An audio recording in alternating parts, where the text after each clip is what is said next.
Oke, kembali lagi ya, kita membahas tentang channel Ahaba ini. Mungkin yang belum pernah nonton tentang ethical hacking, silahkan tonton di video-video sebelumnya. Dan di sini gue akan sedikit disclaimer ya tentang ethical hacking. Jangan pernah mencoba melakukan serangan apapun kepada website siapapun jika belum dapat izin dari pengelola website tersebut, dan kami tidak bertanggung jawab pada tindakan pelanggaran yang Anda lakukan setelah di video ini. Jadi ini channel edukasi, bukan channel untuk bermain-main, oke? Oke, sekarang gua akan membahas tentang broken access control. Dimana broken ini sebuah serangan yang digunakan oleh si hacker. Bagaimana kelanjutannya? Kita lanjut aja ke Google ya. Oke, di sini ada broken access control. Kita lihat di sini, kita ambil dari dua kata. Sistem kontrol yang mengakses informasi dan fungsionalitas. Di sini kita ambil kata informasi dan fungsionalitas. Sudah pada tahu kan maksudnya gimana? Kita bisa mendapatkan informasi tanpa menggeser admin ya. Kita bisa mendapatkan informasi dari berupa database atau segala macamnya, dan bisa mengfungsionalitas di website tersebut. Contohnya kalian menggunakan website Tokopedia, terus kalian diposisikan sebagai user. Nah, kalau user itu cuma punya dua akses. Pertama dari register dan login. Sisa dari itu tidak bisa diakses. Nah, kalau misalnya sebagai admin, artinya kalian bisa mengontrol suatu website itu, entah itu dari sistem root atau update, delete dan lain sebagainya, itu sebagai admin. Tapi di sini broken access control ini dia bisa menggeser admin tanpa harus digeser si admin itu. Nah, contohnya seperti apa? Kita lihat dari OAuth.10 ya. Di sini OAuth.10 ini adalah sebuah dimana kerusakan tentang akses kontrol ini terdetek ya, dari mulai cara pencegahannya dan gambaran atau tipikal serangannya bagaimana. Oke, di sini kita lihat tingkat kejadiannya. Di sini ada faktor-faktor dari akses kontrol atau kerusakan akses kontrol. Ini sebagai PR ya buat si backend ya, atau bermain data itu emang sangat ribet. Ya, tingkat kejadian maksimumnya adalah 55%. Terus tingkat kejadian adalah 3%. Dan kita lanjut aja, bobot eksploitasinya adalah 6,92%.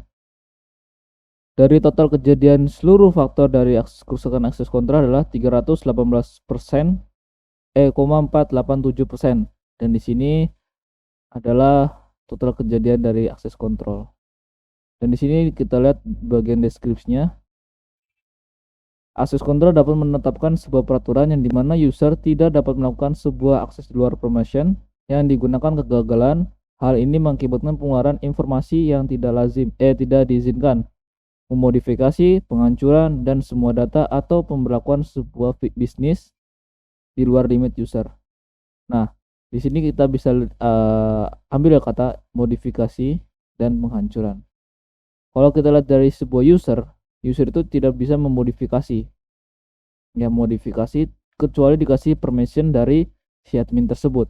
Kalau dikasih akses, baru dia bisa modifikasi, bahkan dia bisa mengupload segala sesuatunya dan bisa menghancurkan data dari semuanya gitu ya. Artinya kan kalau misalnya sebuah admin kan bisa masuk database dan lain sebagainya, itu kalau bisa diberikan akses, maka si hacker ini jadi bisa mencuri data. Contohnya kalau misalnya kalian menggunakan atau pengembangan website toko online terus memberi akses kepada orang lain, makanya sebuah admin itu minimal kalau nggak 2, 1 orang.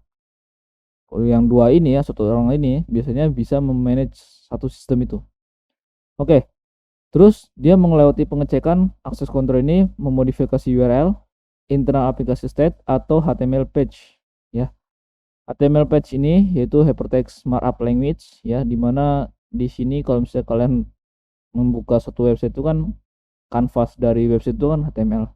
Nah, di sini bisa nih menggunakan atau menggunakan API Tag Tool.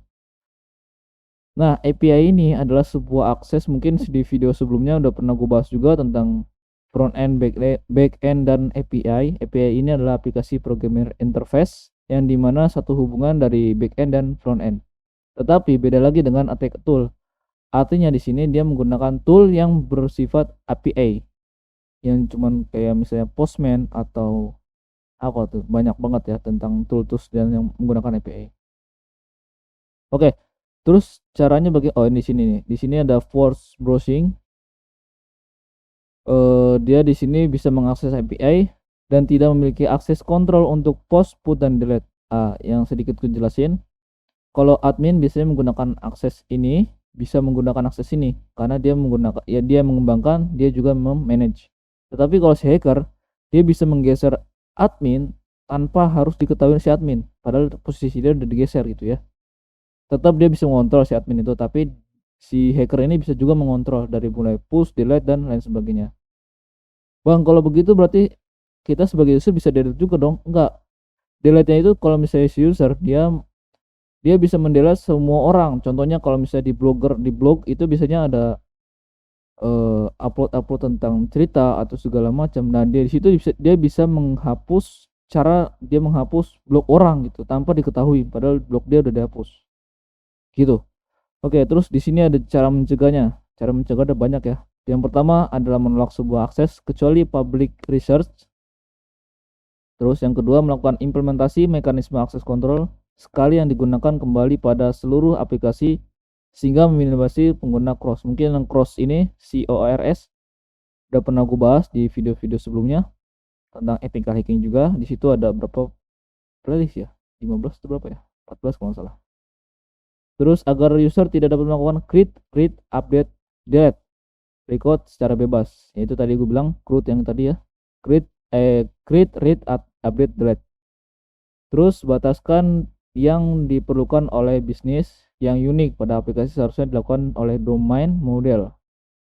Terus nonaktifkan directory listing web server dan pastikan file metadata contohnya git dan file backup tidak ada di dalam website root. Nah, mungkin yang belum tahu tentang git atau git base, mungkin tonton video sebelumnya tentang git dan git base, itu gue udah pernah bahas berapa playlist ya, 4 kalau nggak salah. 4 playlist tentang git dan git base. Kenapa bang menggunakan git? Nah, di dalam dunia IT, entah itu developer atau cyber security atau technical hacking atau bahkan segala macam berkaitan dengan IT yang khususnya di bagian perangkat lunak, itu menggunakan git atau terminal. Dari mulai expose atau mengupload itu menggunakan terminal. Belum tahu caranya ya, tonton dulu tentang git dan git base. Itu cara mengupload dan menyimpan file di GitHub. Oke. Terus catatan kegagalan akses kontrol dan alt admin jika diperlukan, seperti adanya kegagalan yang terjadi berulang-ulang atau disebutnya kita looping ya dalam JavaScript, bahasa JavaScript-nya. Ukuran batasan dan API akses controller untuk meminimalisir kerusakan atau automated ya. Jadi dia dibatasin untuk pembatasan API-nya. Oke. Terus ini skenario penyerangannya. Nah, skenario penyerangan ini diverifikasi sebuah pemanggilan SQL ya. Ada disebutnya SQL, MySQL dan NoSQL. Itu nanti gue bahas masing-masing itu apa. Pokoknya di 3 bahasa itu adalah sebuah sistem database yang penyimpanannya sebuah data. Entah data sebuah keuangan, data nama akun, nomor telepon dan lain sebagainya yang tadi diverifikasi oleh si user. Oke, di sini dia menggunakan ACCT ya atau attacks ya. Ini di sini juga ada ada contohnya tentang penyerangannya. HTTP example.com account info attach. Nah, di sini juga not my attach. Nanti gue akan praktekkan gimana caranya penyerangan itu terjadi. Tapi yang gue sekali lagi di sini gue menyerang atau gue mempraktekkan di lab yang udah diizinkan oleh si website pengguna website tersebut, dan mungkin buat belajar kalian juga bisa ya. Oke, di sini juga ada daftar klarifikasinya dari mulai improper access control, cross-site request forgery. Ini pernah gue bahas juga di video technical hacking. Terus direct request, force browsing juga mungkin nanti gue akan bahas perlahan-lahan. Oke, sekarang kita bagaimana sih gambarannya gitu ya. Kalian penasaran tuh ya, gambaran-gambaran si akses broken ini. Akses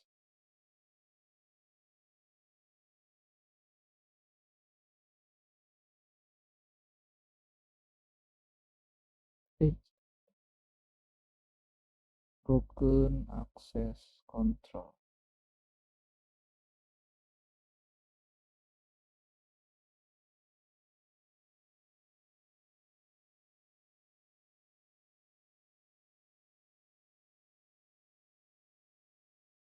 Nanti untuk gambarnya nanti gue zoom di layar kalian ya, biar kalian jelas juga.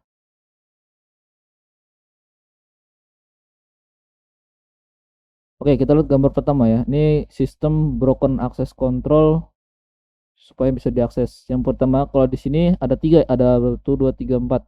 Ada 4 ya. Yang pertama ada si user atau disebutnya kita ini bisa jadi hacker atau user. Di sini ada admin yang bagian vertikal. Di sini ada support, ada dan aplikasi user. Oke, gue jelasin perlahan-lahan. Kalau kita posisikan sebagai user, dia hanya menggunakan satu akses, yaitu aplikasi user. Tidak bisa mengakses kedua ini, si admin dan si support. Ya, kalau dia menggunakan aplikasi user. Beda lagi dengan kalau dia menggunakan yang admin. Masuk admin dan dia bisa mengontrol dari mulai sistem aplikasi user, support, dan admin tuh. Admin tadi yang gue bilang, yang crew tadi ya, mengubah, mengupdate, dan mendelete. Nah itu dari segala macam ini kalian bisa nih, ya jangan juga sih ya, kalau misalnya ini bahaya juga, kalian bisa dipenjara karena UT, kecuali kalau kalian dapat izin dari pembuat website. Oke, sekarang kita lihat lagi.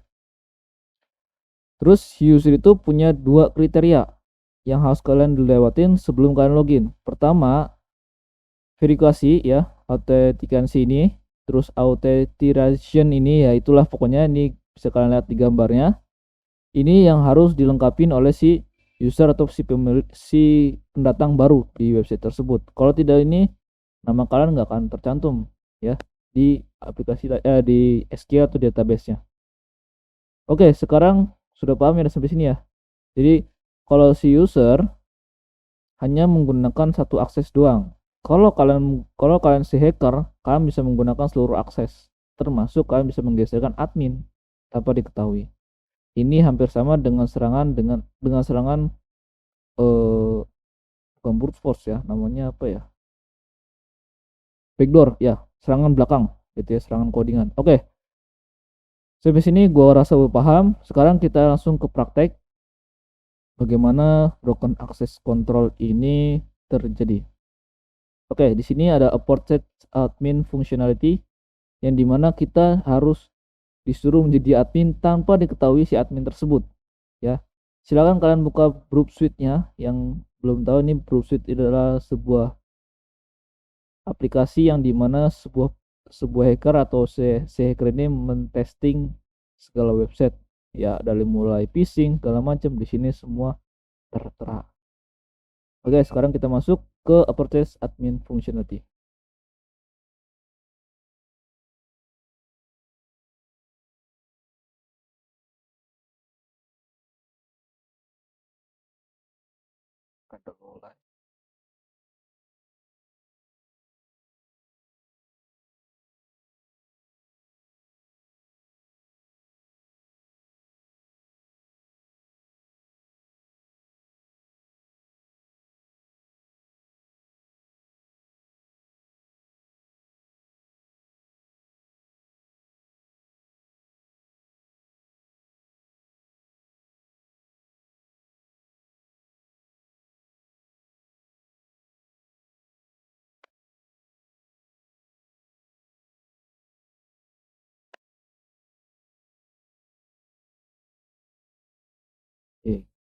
Kembali dulu ya. Bentar. Ini ada halaman. Oke, sekarang sudah masuk ya ke bagian labnya upload stage admin functionality. Oke, di sini gua disuruh mendelete nama usernya si Carlos. Jadi si Carlos ini sudah masuk login dan disimpan di database. Dan gua disuruh untuk solve the lab by delete the user Carlos. Gua disuruh menghapus si user Carlos baru bisa solve nih si labnya. Oke, sekarang kita lihat lagi masuk ke bagian access control. Kalian klik di sini ada we like to shop ya, di sini ada shopping ya. Oke, sekarang kita masuk ke nggak usah masuk my account, cuman kalian lihat di bagian URL nya di sini ya terdapat adalah Academy Net. Ya, sebenarnya sangat gampang, sangat mudah, tapi butuh effort yang tinggi. Ini cuman praktek doang ya, beda lagi dengan lapangan. Kinerja lapangan bagaimana beda lagi ya, ini hanya praktek saja. Oke, di sini ada Academy Net. Kita harus bisa login tanpa diketahui admin ya, dan kita harus dapat si kata administratornya itu. Oke. Oke, sekarang kita mulai saja. Di sini gua ada kunci jawabannya. Ya, silakan kalian masukin ini robot.txt. Kalian copy. Terus kalian paste di sini. Lalu kita kalian enter. Artinya kita menggunakan robot. Oh, habis waktunya. Bentar. Kita masuk lagi ke sini.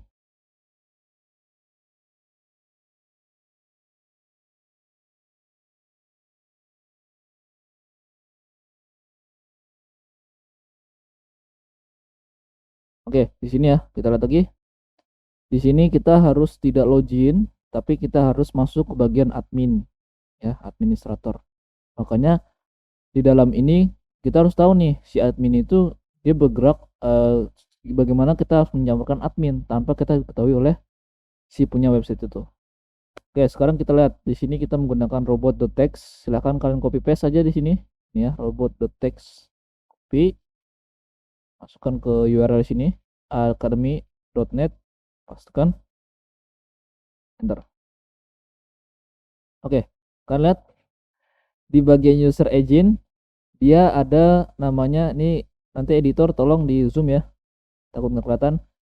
Di situ ada disallow /administrator.panel/panel. Nah, kita udah dapat nih aksesnya nih, akses dari admin. Sekarang kita masukin lagi akses panel ini ke dalam URL tadi. Kalau berhasil, dia akan memunculkan seluruh aktivitas dari sebuah website. Tadi si Carlos tadi kan disuruh ya menghapus si Carlos tadi. Nah, kita akan mengkick si Carlos tadi. Kita copy paste saja. Ctrl C, copy. Robot text ini kita tidak guna lagi, jadi kita hapus. Kita gantikan dengan yang administrator tadi. Kalau muncul, dia akan mengeluarkan seluruh data-data yang ada di sini. Nah, sudah lihat kan? Di sini ada 2 user. Nah, kita sudah masuk ke bagian admin tanpa masuk account. Di sini dia menggunakan 2 user. 2 user. Ada 2 user yang masuk ke dalam website tadi ya, toko online tadi ya. Kita tangkap toko online. Yang pertama ada Carlos, yang kedua ada Winner. Tadi kita disuruh apa? Menghapus kata si Carlos atau si admin Carlos ini. Ya udah kita hapus, udah delete aja. Dan hasilnya salah delete. Bentar, Carlos kita delete. Nah, jos kan seperti itu, sangat mudah kan? Tapi ini hanya sebatas pembelajaran aja ya. Beda lagi kalau misalkan di dunia kerja atau di dunia industri yang kalau masuknya ke jobnya ke cyber security. Mungkin ada lagi kalian belajar Python dan lain sebagainya, karena ini udah ada kunci jawabannya dan kita menggunakan copy paste saja gitu. Tapi kalian harus tahu ya, itu makanya sebuah si backend ini menjadi tugas penting. sebagian ini ya. Jadi kalau misalnya si data itu nggak ada akses kontrolnya, ya udah si hacker itu jadi peluang. Menguntungkan Bang, sangat menguntungkan. Contohnya kalau misalkan kebocoran data, bahkan nomor telepon kalian aja bisa dihargakan sebesar 1 miliar atau bahkan lebih. Nah, nomor telepon saja itu bisa dihargakan lebih. Karena dengan nomor telepon itu kalian bisa mengakses WA-nya, kalian bisa mengakses segalanya. Bahkan kalian bisa jadi si nomor telepon itu jadi korban apa namanya? Korban penipuan atau jadi bahan utang piutang. Kalau misalkan malas bayar utang kan bisa jadi kalau dia niatnya jahat bisa jadi nomor telepon itu disalahgunakan, apalagi yang berbasisnya kayak nomor NIK, KTP dan lain sebagainya itu sangat sensitif. Makanya kalau misalnya sering nih ngupload foto-foto KTP, sebisa mungkin bagian-bagian yang sensitif seperti nomor NIK, nama kalian, tanggal lahir kalian dan sebagainya mendingin di blur atau dihapus gitu ya. Oke, sampai sini aja. Jangan lupa untuk like, comment, dan subscribe. Dan ini ya, sudah berhasil. User delete successfully. Oke, sampai sini aja. Jangan lupa untuk like, comment, and subscribe. Dan sampai jumpa. Bye-bye.